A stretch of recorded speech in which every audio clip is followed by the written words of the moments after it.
It's great to see you all here. Welcome to Blake's thesis defense. I'm Dr. John Chadwick from the Department of Geology. I'd also like to introduce Dr. Cass Runyon and Dr. Norm Levine, also of the Department of Geology, and Dr. John Hakkila of the Physics and Astronomy, or Astronomy and Physics? Physics and Astronomy. Thank you. And just a little bit of introduction for Blake.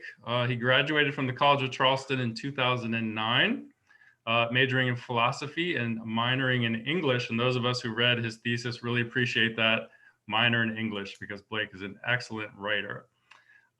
He had his own business in Virginia for a while and started his master's program here again at the college in 2017. He won the Outstanding Student Award for this program in 2019. His family has grown considerably and happily in the time since, and he's currently employed as a geospatial analyst at NOAA here in Charleston. So with that, I am very pleased and proud to present and introduce Blake Waring. Take it away, Blake. Thank you, John. All right. Well, it is great to be here with you all today. Appreciate you coming. Thank you for the introduction. To introduce my project, the title of the thesis is Subsidence of Arsia Mons Volcano on Mars, Evidence for Magmatic Activity and Environmental Impacts in the Past 500 Million Years. And as John said, he is my main thesis advisor, and my committee members are Dr. Cass Runyon, Dr. John Hakkila, and Dr. Norm Levine. So before we get too far along, I do want to just take a moment to say thank you. A couple logos on the screen. First and foremost is the NASA South Carolina Space Grant Consortium, also the NASA EPSCoR. They have been integral. Dr. Cass Runyon has been a long-time head, and I understand, I think John Hakkila is now the head of the Space Grant for South Carolina. They've been awesome. She and Tara have been given unparalleled support through this whole project. I've received funding from the GIS laboratory here. That's the Low Country Hazard Center and the Santee Cooper GIS lab. That's Norm's outfit. Furthermore, got some much needed funding from the Department of Geology and Environmental Geosciences. And I just want to say thank you to all of you folks, as well as Lucy Davis in the program office. She's been so kind to me over these many years, as well as the program director, Dr. Annette Watson. She's challenged me before I even got to the program in the best ways, and I appreciate her. And Dr. Hakkila is also in the graduate school, where he and Robin have been helping me out again for many days here. So I just want to thank you all. And of course, I'd be remiss not to thank my family, my wife, Anna, who's put up with me and put me up through this whole process of quitting my job and moving us to a different state to study Mars. So I appreciate her and the rest of my extended family, including my grandma, Betsy King, who I think's on today. She's been an integral part of science in my life. So I just want to say thanks to all you folks. All right, so here's a brief outline of what we hope to cover today. So I'm going to give you just an overview of Mars and then speak a little bit about the study region. Then I'm going to talk about what the study aimed to measure, how we went about taking those measurements, what we found or the results, the implications of those results or why it matters, and then talk to you a little bit about some future work. So Mars, seen here on the left, in a composite image from the Mars orbital camera on a spacecraft. I'll talk to you a little bit more in a few moments.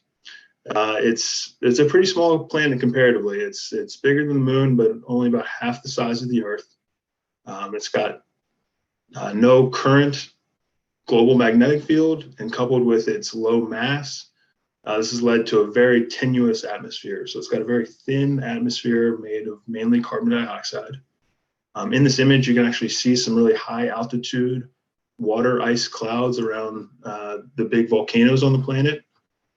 This is In fact, the study area is seen here in the lower left. This is Arsia Mons and the three Tharsis Montes volcanoes with Olympus Mons up here. And together this makes up the province of Tharsis, which is just like the quintessential volcanic province of the planet.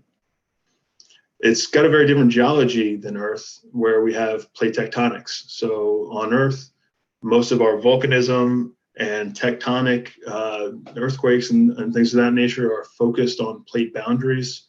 Over on the right, this is a composite image from NOAA showing the divergent plate boundary in the Atlantic, just again to highlight how different the two planets are. So because Mars doesn't have any plate tectonics, things on the surface stay put.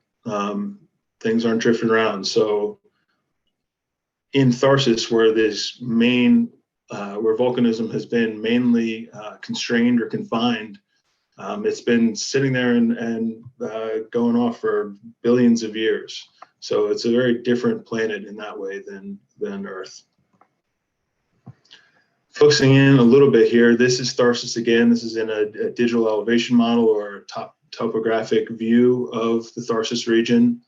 The study area is Arsia Mons here, seen at the bottom left of this chain of volcanoes that kind of makes up an axis of Tharsis. There's many more features, including Pavonis Mons, Ascarius Mons, and other smaller volcanoes that make up this axis of Tharsis. And then off to the northwest here, there's Olympus Mons, which is the largest known volcano. Also visible in this image is the Valles Marineris. This is an absolutely huge feature, like many of the other features of the planet. If it were on Earth, it would stretch from LA to New York and would be much deeper than the Grand Canyon. And in fact, John Chadwick, my thesis advisor, did his master's thesis on the distribution and the orientation of faulting within the Valles Marineris. So not falling too far from the tree here. Again, just want to highlight this kind of structural axis that makes up Tharsis Montes. The Tharsis Montes, it traces through those and really defines a lot of the geology of the Tharsis region. And a final note is just that this is Dedalia Planum, is the volcanic plains to the south of Arsia Mons, and that will be where a lot of the lava flows in this study were mapped. And so just to give a really brief and rough chronology of events for the planet, this is a timeline on the left. It goes all the way back to the beginning of the planet at the bottom of this timeline, and it's got some symbology in there showing the relative abundance of things like volcanism in brown, fluvial activity or water on the surface in these blue marks. Large impact basins are depicted in red, and then just kind of overall cratering are these U-shaped brown features. So you can see a lot of these things have decreased through time. Starting at the earliest thing that we can really say anything about is about 4 billion years ago. Before that, there's just no real remnant evidence for evidence or for features that happened before that. But so 4 billion years ago, we talk about the Noachian. And then around 3.7 billion years ago, we transitioned to this Hesperian time period. And then at 3 billion years ago, we're at the Amazonian. So you can see these are not to scale, because the Amazonian is by far the longest time period on Mars. And this particular study is really looking at just the very tail end of the Amazonian, or the late Amazonian time. So this starts at roughly 400 million years ago, depending on who you ask. And so that's where we're focused. And you can see that volcanism in this symbology is still kind of punctuated and ongoing, but that's a big question as to how much volcanism has continued to the geologic present. So I want to point out that Tharsis volcanism has started way back before 3.5 billion years ago and has continued to the present time, or the geologic present. So it's a long-lived volcanic center. So zooming in a little bit further, this is the actual study region. This is Arsia Mons volcano. It's the main volcanic edifice right here, and here's the caldera in this region. It's got these really characteristic flow lobes or flow aprons that trend in the same axis as the Tharsis Montes volcanoes from the southwest to the northeast. Another characteristic feature of this volcano is the really massive, again, fan-shaped deposit. In this image, it just kind of looks like some chaotic terrain off to the northwest. And that's actually caused by glaciers that have formed on the side of the volcano and then flowed outwards in this direction.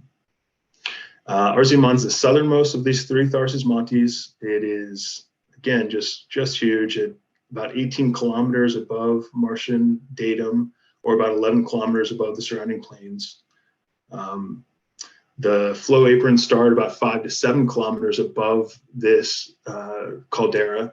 So those are pretty, although still huge, they're not quite as big as the main edifice itself. And that fan-shaped deposit, again, takes up about 160,000 square kilometers. So scale is a little hard to understand, even with the scale bar off to the bottom. So there's just a quick reference. The line on the screen is the study area of Daedalus Planum, and that's about 1,400 or 1,400 kilometers across, and that's the width of Texas. So something else that's really huge that we can compare to is the state of Texas. So that's how big we're talking here. These volcanoes on Mars are huge. So what are we doing? We are looking for evidence of tectonic change since the lava flows that we're going to look at in this study were deposited. We're doing that by a technique called paleotopography, which is when you use older features to compare to present day topography. In this case, we're using ancient lavas that would have flowed downhill at the time that they were emplaced. We're comparing those to modern slope directions, and that's referred to as aspect. If you were to put a big volcano and add a lot of magma or lava to it on a scale, it's going to push down the scale. So that's what we're showing over here. We're adding material to Arsia Mons, it's pushing the scale down. If you add that material to the crust of a planet or the lithosphere, it's going to push down the lithosphere. That's what we're aiming to measure with this study, is whether or not and to what extent volcanic material was added to this volcano, and did it have any impact on the surrounding volcanic basin. So to do this work, we need two main data sets. We need high resolution imagery in order to map the lava flows used to indicate the paleotopography, and that's the compass direction of those flows is referred to as azimuth, or the azimuthal direction of the flows is what we're looking for. In addition, we need a high fidelity terrain map or a digital elevation model. For the rest of the talk, I'll probably refer to that as a DEM. So we need a DEM and some high resolution topography, or some high resolution imagery. So to get this elevation data, we turn to a LiDAR instrument. A LiDAR instrument is a light detection and ranging, and that means that it's an instrument that sends laser pulses to the surface, measures the time it takes for those to leave the spacecraft and then return, and that gives you a distance measurement. And through some transformation, you can turn that distance measurement into heights of the surface of the planet. We sent a LiDAR instrument back, it left Earth in 1996. So quite a long time ago, we were sending a high resolution LiDAR instrument called MOLA, the Mars Orbital Laser Altimeter, to the planet Mars. It was on the Mars Global Surveyor spacecraft, which was in operation around Mars between 1997 and 2007, and the MOLA instrument stopped collecting data about 2001. This is the spacecraft before it left Earth, clearly, and here is the instrument up here. You can see it mounted. Here's a close-up view of it, and the mission patch. It uses shot laser beams off here and collected it in its main telescope and processed them in. And from that, you're able to produce a high-resolution digital elevation model, or DEM. And that's what we're looking at here at the bottom right. So this is Arsia Mons. Here's its caldera and the flow apron. So we're looking at an oblique 3D image of Arsia from this MOLA data. For our study, we're really interested in the slope directions, or which way is downhill for each pixel in our DEM. And this aspect map is showing that. It's a derived product from the DEM, and it shows a downhill direction of each pixel. We smoothed this data a little bit where it's such a high resolution imagery that we really didn't need all that. And we really wanted to capture regional slopes in our study. So we smoothed it with this 9x9 filter to kind of capture regional slopes. And you can see off here in the legend at the bottom left, I'm highlighting the southeast direction. This is between 112 to 157 degrees measured from north. And I think that's pretty evident over here on the map, where you can see that the flow apron and the southeast side of the caldera, as would be expected, those surfaces are oriented to the southeast. So that's downhill for those surfaces. So this aspect map is critical to our study because we're going to query it to look for any change between our lava flows and downhill, present day downhill, as has been captured by this aspect, or DM. Next up is some high resolution imagery. So we're getting that from the context camera on the Mars Reconnaissance Orbiter. It got to Mars around 2006 and it's still operating. It's a very long-lived spacecraft to be orbiting another planet. It's still doing science, it's still taking pictures, it's still collecting CTX data, but almost more importantly now, it's used mainly as a relay for a lot of the high-resolution science being done on the surface by the rovers and the InSight lander. Here's the CTX camera up here. You can see it on the spacecraft here right before it gets encapsulated in its fairings, its payload fairings. And off to the left, we have a typical CTX image. It takes images in panchromatic, which just means it takes all this, goes from near infrared to the blue spectrum, and it takes it all in as one grayscale picture so it can collect as high resolution imagery as it can. And the swath width, or the width of these images, is about 20 to 30 kilometers, and it can take really long down track pictures. Again, scale is a little hard to come by, so I've shown the greater Charleston area here to the same scale as this CTX swath. And you can just see how big the lava flow in this image is. It's a lava flow coming across our screen here. You can see it's about the size of the Charleston Peninsula. And it gives you a little scale for that impact crater, the fresh-looking impact crater here as well. So we needed more than one CTX image. It's a big study area. So we downloaded over 300 of these images and identify and download them. And then we mosaic them together, or stitch them together. That process was aided in that the images carry along with them some georeferenced metadata. So our GIS, or Geographic Information System, that's a software we use. It was able to read in these images and kind of do some of the work for us by putting them together into this nearly seamless mosaic of our study area. And we used Esri's ArcMap GIS software as well as Envy to do this work. And this entire CTX image, CTX mosaic's got more than 300 swaths. It's 2.5 million square kilometers, and it's got over 5 billion pixels in it. So it's, again, just a large amount of data here.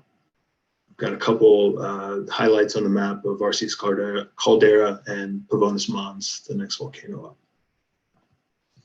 up. Combining these two, we are able to do this. We're able to drape the CTX image over the 3D MOLA DEM, and you can see how powerful these data sets can be when combined.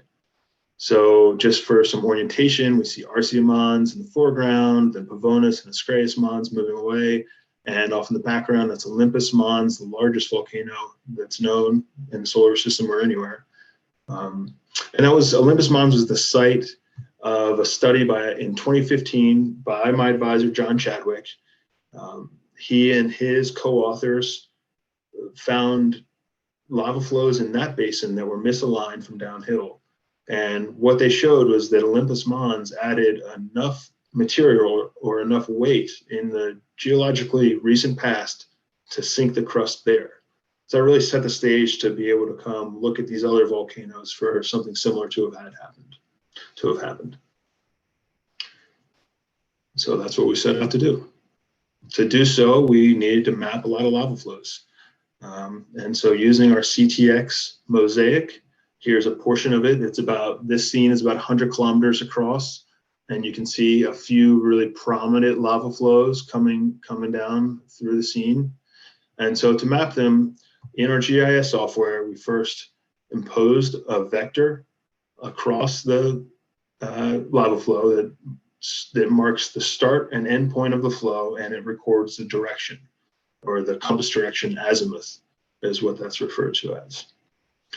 So we have the azimuth of the lava flow, we have its length and other characteristics that have been captured by our GIS. The next step is to impose a buffer, or this is essentially a region around the lava flow that we want to capture the aspect from our MOLA-derived aspect map. So I'm showing it on CTX, but really this buffer here is to query the pixel values, or the downhill pixel values, in the MOLA-derived aspect. So we have the azimuthal orientation of our lava flow. Then we use this buffer to look at the orientation of the modern terrain to see if there's been any change in the intervening time. In this example, we see some change. So here we have the flow azimuth is 230 degrees measured from north, and the surrounding flow, the average surrounding aspect, is 215 degrees, leading to a difference of 15 degrees. So that's the offset, or the delta, as symbolized here. To visualize what would have taken place to cause this, we can think about some subsidence or some sinking off to the right of this image or to the east, and that would cause the terrain to tilt in such a way that downhill looks more to me in this direction than in the flow azimuth. So that's really the heart of what we're trying to do with our measurements.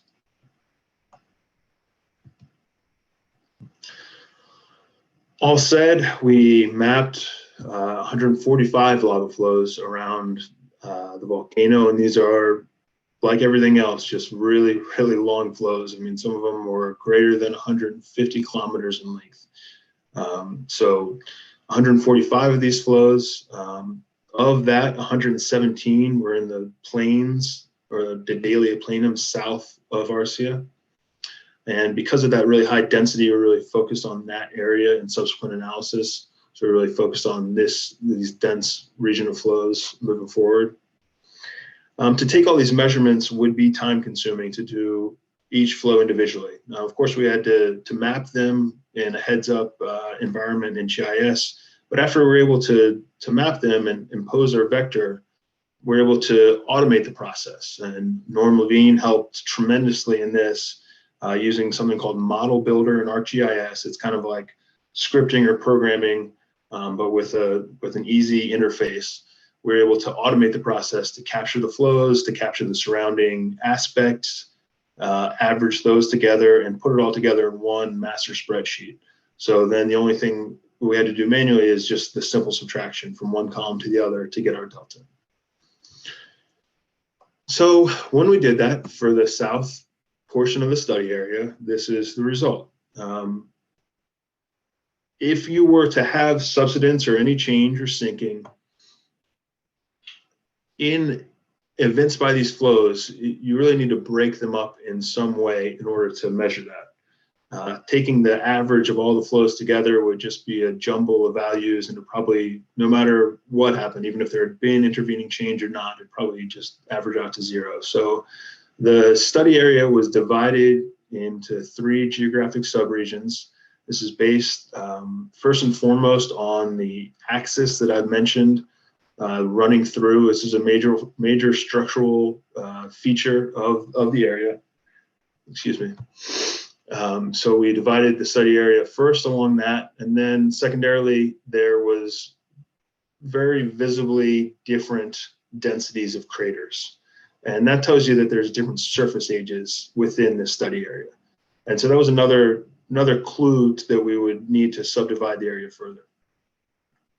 So as you can see, we have 3 geographic subareas starting from the west. These are the southwest, south central, and the southeast regions. And when we combine the lava flows that we measured, all their deltas, when we combine them together, we see significant change in 2 of these regions. In the southwest region, we see a change of negative 4.83 when we average the deltas. In the south central, it averages to near zero at negative 0.83. And in the southeast, we're at 6.83 degrees. Excuse me. To break this down a little bit further, I've got some histograms of the lava flows in these areas. So at first, we can see the southwest area. So it's a histogram here is 0. This would be no change. This would be if the lava flow azimuths and the aspects all pointed to the same direction downhill. As you can see, this histogram shows a skewed direction towards the negative side, and that's reflected by our negative 4.83 degree delta. And so you can see the relative number of flows, and these flows have been binned into 5-degree increments. So we got 0 to -5, -5 to -10, et cetera.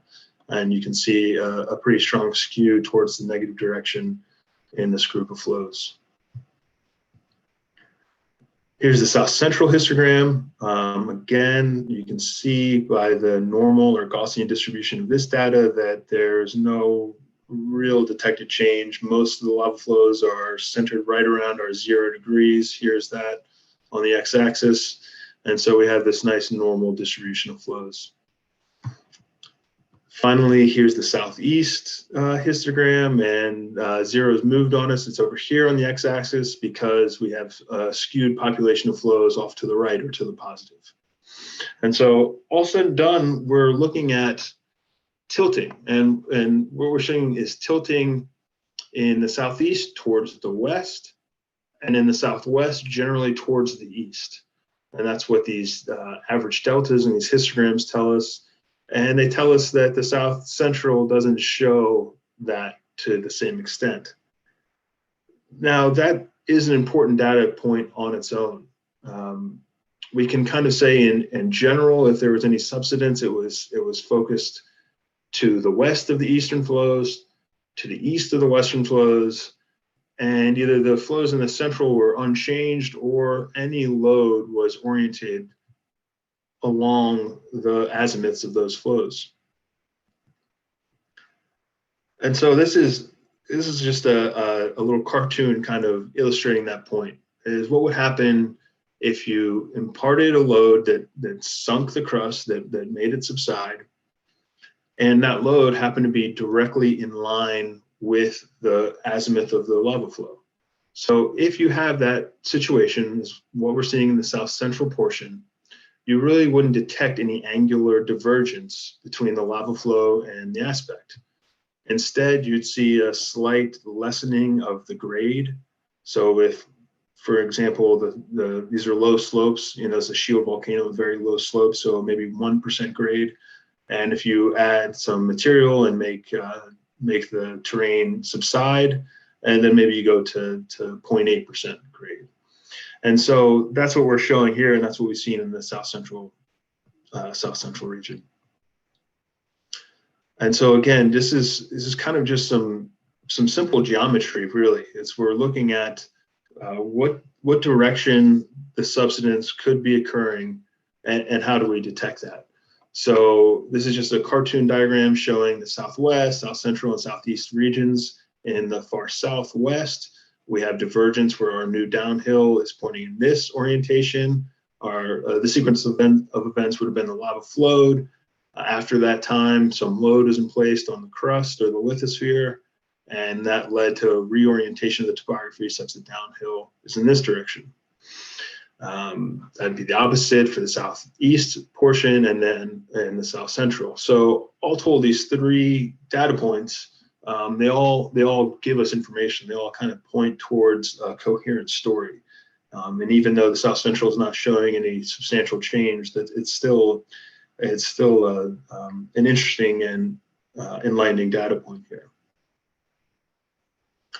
And so to account for this subsidence and where it could be, it's kind of clear by the orientation. Back up just for a second.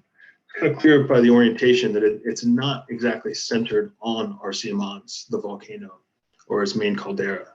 That's kind of what we suspected going in. At Olympus Mons, there was very clear evidence that subsidence was centered on the main volcanic edifice itself.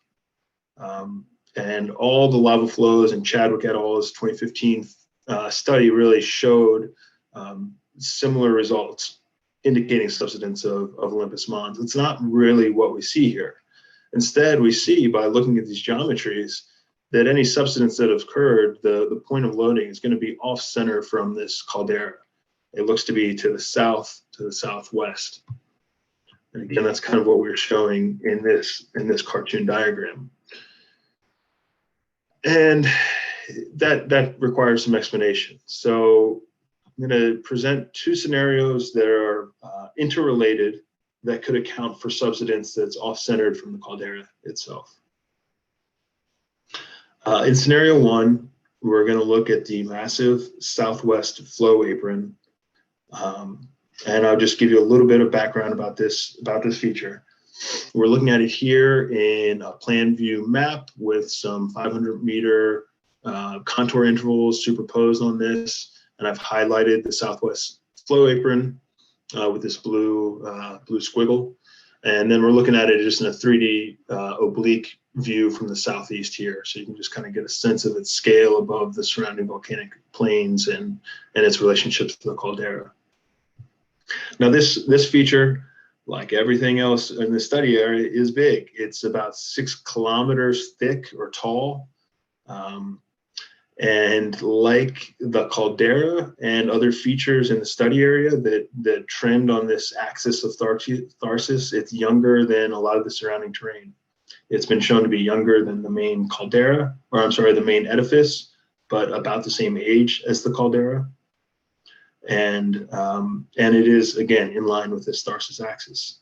The flow apron covers about 78,000 square kilometers, and it has a cubic volume of 33,000 cubic kilometers. So, I mean, just a massive amount. That's about the volume of the dormant Mauna Kea volcano in Hawaii, or about half the volume of the Big Island of Hawaii. So it's quite a bit of mass that's been added to this volcano, and the surface ages tell us that at least the surface has been added in the geologically recent past. Secondarily, moving on, there is lines of evidence that point to massive amounts of intrusive deposits on and around Arsia Mons and the other Tharsis Montes and throughout Tharsis. What I'm showing here are two figures from other researchers. On the left, we have a paper by Lionel Wilson and Jim Head from 2002 entitled Tharsis Radial Graben as Dike Intrusions. And just like a little bit of brief geology, volcanoes do much more than just erupt lavas onto the surface. They have often very intricate plumbing underneath them, and they can add they're able to add as much or much more material underneath the ground than on top of it in the form of lava flows. So these would be intrusive deposits in the forms of dikes and sills. This is a simplified cartoon from the USGS, and it shows several of these things. Now, this is a terrestrial example. Again, because we're talking about Mars and this single plate planet, everything's almost an order of magnitude larger. So the dikes that we're looking at in this diagram from Wilson and Head, there's Arsia Mons here in the star, and you can see these dikes. These are intrusive deposits interpreted to be dikes from surface graben or depressions. You can see they're radial to Arsia Mons, and they extend many thousands of kilometers away. And so again, that's just pointing to a massive amount of intrusive deposits at this volcanic edifice. And this is really all part of the same system. This is part of the Arsia Mons volcanic system. So if you have these dikes being in place, it likely indicates that there's surface activity at RC2, lava flows making it to the surface, and that's probably what we see with the southwest flow apron. Additionally, other lines of research point to intrusive deposits. And I'll just mention again that since Tharsis is sitting on top of It's on a single plate planet, and it's overtopping what we presumed to be a hotspot, like feeds the Hawaiian volcanoes or the Galapagos, or even is under Iceland. It's been in the same spot producing volcanism for a long time. And that means the lithosphere in the crust is extremely thick. And what researchers have shown is, in that case, you get more intrusive deposits than you get extrusive or surface lava flows. And so building on that idea, this paper by Lillis et al. Is a series of papers in 2008, and then this one came from his 2009 paper entitled Demagnetization of Crust by Magmatic Intrusion near Arsia Mons. He, like other researchers, are showing very, very high remnant crustal magnetization from the very earliest days of Mars, when it used to have a magnetic field. That's long since died. Its internal dynamo ceased, and it doesn't have an intrinsic magnetic field anymore. But it did, and that's evinced by strong magnetic signatures in its crust. What Lillis found was that in a very short span, there's an order of magnitude of decrease of this crustal signal. And to account for that, he and his co-authors are intruding truly massive amounts of volcanic material in addition to the surface flow apron, in order to block the magnetic signature that would have been there along with the crust that's right adjacent to it.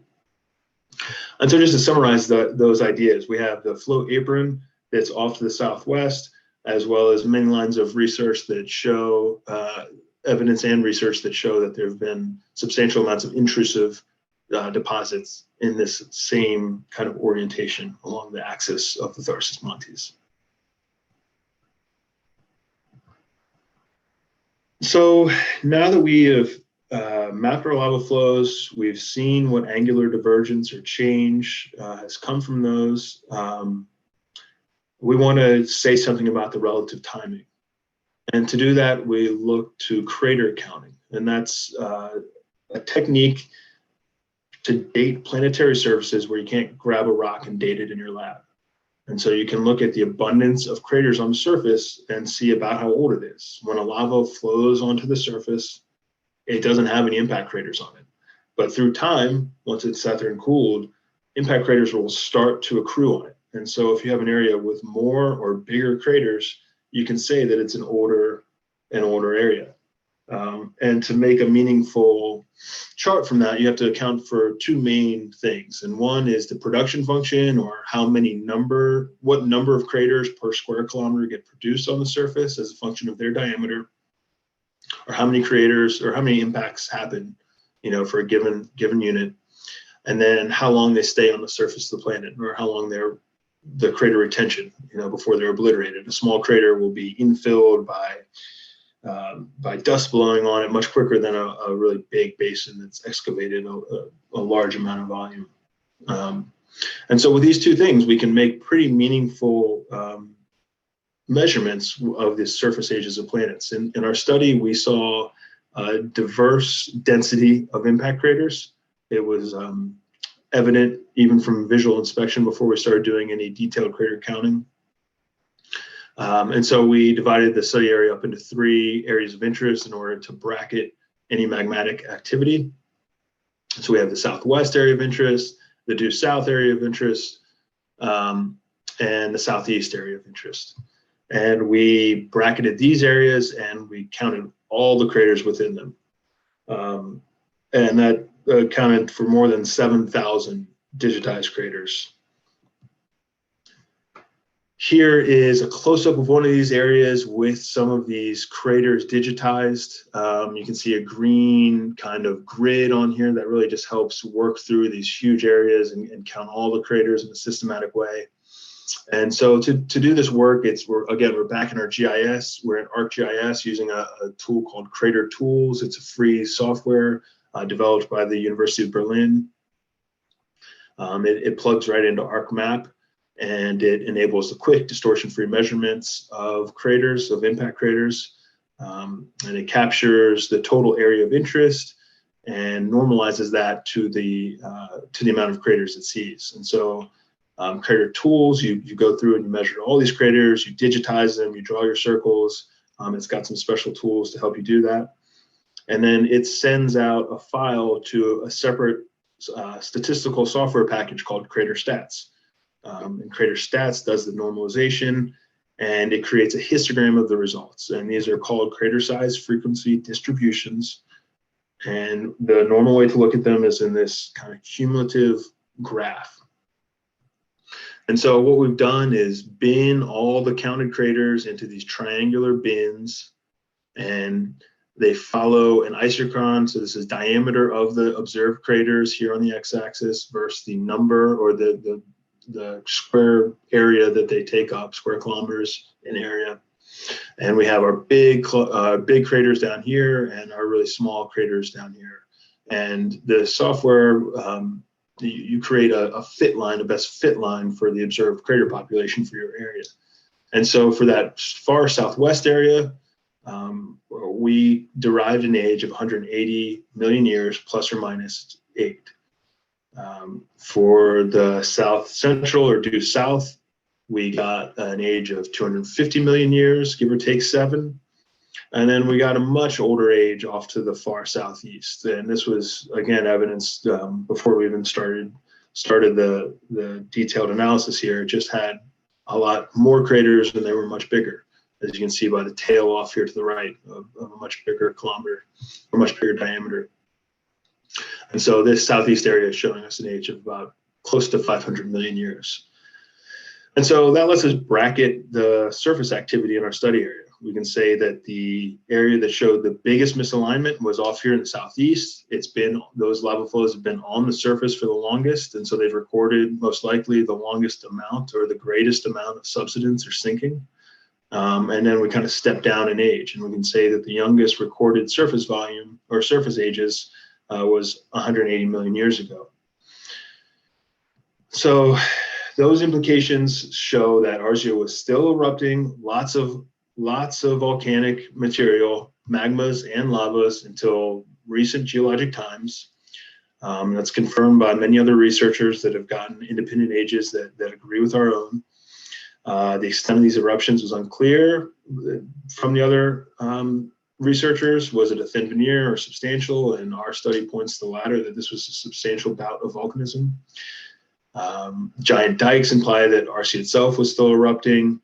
The massive flow apron, coincident with those dikings, those all point to environmental impacts in the addition of water, CO2, and other volatiles. And so this could have had strong environmental impacts.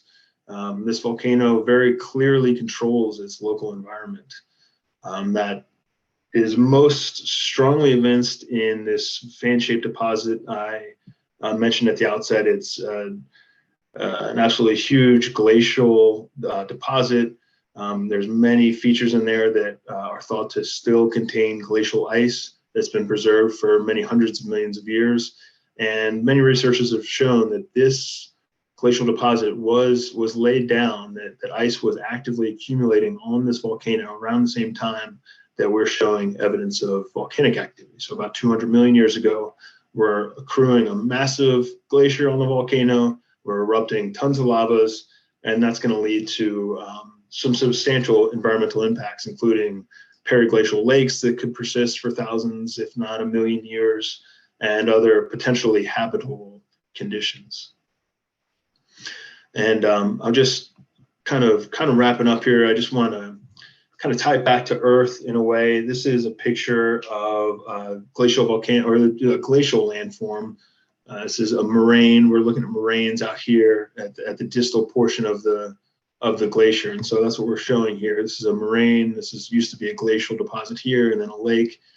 And I'm showing this one from Rocky Mountain National Park in Colorado, in part because to understand the implications of our work, I attended a climate workshop out there with some really prominent Martian scientists. It was just one small part of this project that I enjoyed so much. It was enabled by John and the Space Grant Consortium. And so here I am smiling on my field trip out here to Rocky Mountain National Park. And these are just some real heavy hitters in Martian science, including Rich Zurich, who's the chief Mars scientists at the Jet Propulsion Laboratory. So I just wanted to kind of throw this in there and tie it back. There's really a lot of interactions and a lot of feedback between Martian science and terrestrial science, and this is a fun one to be able to observe with this group firsthand. So that's it. That's really what I wanted to get across. And before I ask for questions, I just want to talk about future work, and I want to congratulate John Chadwick. He just got word that he received a really big grant from the Mars Data Analysis Program called MDAP to study Tharsis volcanoes. So his work that he started in 2015, it got me down to the College of Charleston. We got this awesome project done, and he submitted a winning proposal. And so he's got several years of funding to continue to study these features. And so I just want to say congrats to John for that. Big dollars, big dollars. Big dollars, yeah. Hey, if you might need some money.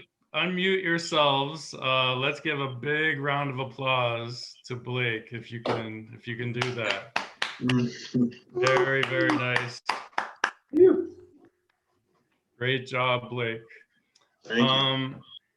Lucy, we want to open up the floor now for questions from people not on the committee. Is that correct? Yes, the committee is welcome to ask some general questions as well, but we ask that our public now take the time to ask any questions you would like of Blake. You're welcome to put them in the chat, or it's just easiest to speak up. So if you have any questions, just go ahead and reach out now.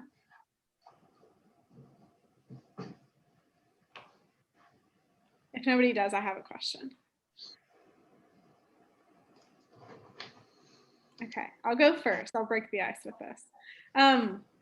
Blake, this was a really incredible project. Most of it went over my head because I've never done GIS in my life, but I was very, very impressed with this. I've also watched countless theses, and this is probably one of the most unique projects that I've ever seen. So I think that being stated, what kind of brought you into this, still studying in an environmental science realm, what brought you into this project specifically? And do you have any recommendations for students who might want to pursue a project similar to this, a little outside of the box? Sure. Yeah. I mean, I can point really directly to John that helped guide me on this endeavor. I knew that I wanted to study environmental science. I liked the interdisciplinary nature of the endeavor. And I also have always been a bit of a space nerd. I love space and I love planetary science. And so it's not unheard of to have these things combined. For instance, Brown University has these two programs housed under the same thing. It's environmental and planetary science. So my opportunistic wheels were spinning when I knew those facts. And I guess as far as advice, it's really just reach out to folks. I mean, this was enabled by early meetings with John and Cass and others at the college, and they were receptive at times when I thought that I might get laughed at for trying to do study Mars and environmental science. I mean, I always saw the connections, but that wasn't quite so clear to others, I didn't think. So yeah, any advice would just be to speak to folks early and often. And John was super gracious and helped me along the way. Thanks for the question. Yeah. Any other questions from the public? I have one, if that's all right. Yeah, absolutely. I'm really trying to throw Blake something hard here, maybe a curveball or something. Can't let me get out of here scot-free. So what I was wondering, just personally, and something you and I have not spoken about, is how the difference in gravitational kind of field around Mars and also temperature, like surface temperature, affects the lava flow, and what kind of steps are taken to account for that in the study. Cool. Yeah, that's a good question. There's been a lot of numerical modeling of lava flowing on the surface of Mars, and the lavas in this study are basalts that are really similar to volcanic or to Hawaiian lavas, and what they've seen is that they can flow further, but that's mainly influenced by how much magma is being supplied actively to them from the mantle. So these are mantle source magmas. And so how much is actively feeding these lava flows really impacts the length that they can flow. That being said, the lava flows here are huge. They, John might be able to help me out here, but I mean, I think that they are much longer than many lava flows here terrestrially, and perhaps some of the biggest ones we know of. Gravitationally, I don't know how that impacts the lava flow as much. I've read papers that have talked about the ballistic path of explosive volcanism. So when you're throwing volcanic material up into the air, how far it can travel, and certainly gravity, different gravitational fields and drag and stuff like that impact those. I'm not as sure for the length of the flows. Thank you. Thanks, buddy. Anybody else? Ask. Don't let him off easy. I'll jump in with a question. Hey, Blake.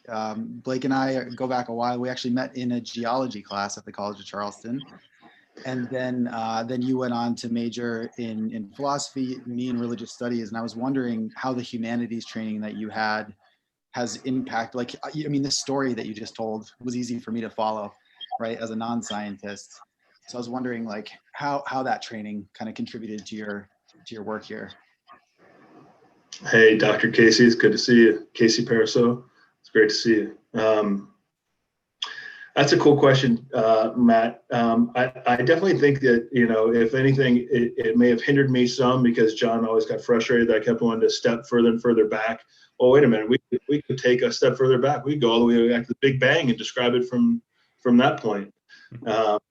So I think in some ways, you know, it impacted in those ways. You know, in the environmental science program, it was so helpful. I mean, you know, it's a multidisciplinary project. You know, I was taking economics courses, social science methods courses, and a lot of that philosophy training just had direct relevance to a lot of the theories that underlie techniques. I mean, even all the way down to statistics, you know, what you are implying when you're doing statistical analysis with population data and stuff like that. So, I mean, I think I could draw some real strong parallels from the humanities over, and mainly those would be just to be able to put things into context, you know, to not be so siloed. But I appreciate the question there. Thanks, Matt. Blake, I have a question. I feel I'm out of my discipline, but I'm just wondering, does this show that Mars is becoming less inhabitable over the years? Yes, that's exactly right. I mean, overall, the story is one of less habitability. It is really a polar desert today where we see all types of evidence across the whole surface of liquid water flowing on it. And that's not really possible now. It's got such a tenuous atmosphere and it's so cold that you really can't have liquid water.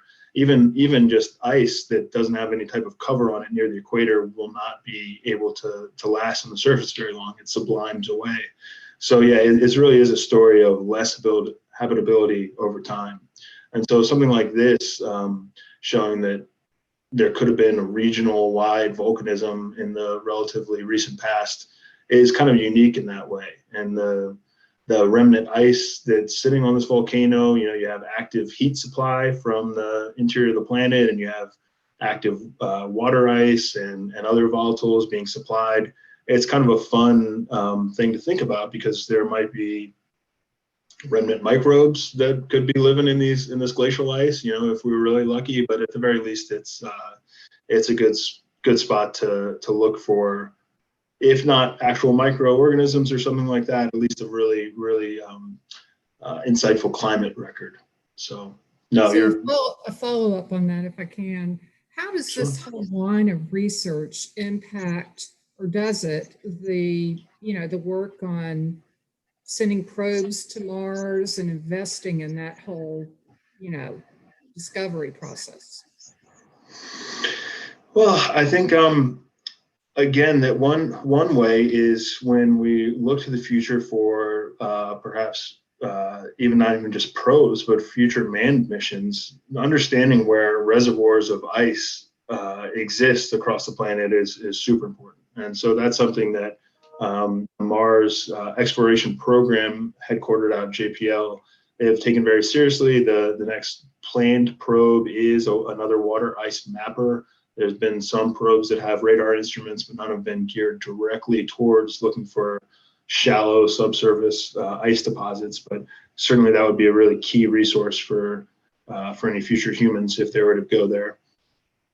And then, yeah, so it does kind of feedback. I mean, I'd say, for instance, the InSight lander was landed in about 2018. It has a seismometer on it, and it's looking for Mars quakes. And any Mars quakes would be they could show evidence of magma moving underneath the crust. So I guess there's a few different ways that it could tie back into the exploration program. Those are good questions. Thanks, Nancy. Any other questions? All right. Well, I think we should take the opportunity to clap one more time, if we may. Thanks. Very nice presentation.